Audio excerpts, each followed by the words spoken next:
President Trump is turning up the heat on some of the nation's largest cities with overrun crime.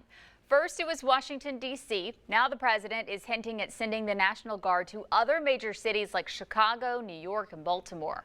But will the president target metro areas in the South like Memphis and New Orleans? And what about Jackson, that has one of the highest homicide rates in the country? Governor Tate Reeves says Mississippi is taking a different approach when it comes to dealing with crime in the capital city. President Trump isn't backing down on his plan to put federal boots on the ground in cities hit hard with crime.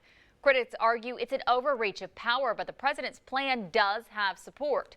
President Trump first moved the National Guard into Washington earlier this month.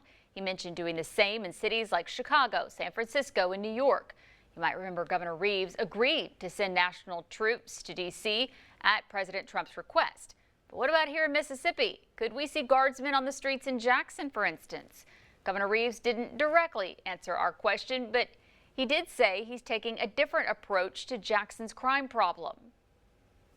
He asked us if we would participate, and I was happy to support the president. And you've seen violent crime in Washington, D.C. in the month of August being down significantly. Well, in Jackson, we decided to take a different approach. The state actually hired almost 200 police officers that we have put on the ground in the city of Jackson through Capitol Police. Reeves says the Capitol Police are officers that the state hired. They report to the Department of Public Safety, which ultimately reports to him. The governor says the crime rate around the Capitol in Jackson has improved since they placed the extra officers there. Happening right now, fire officials are trying to figure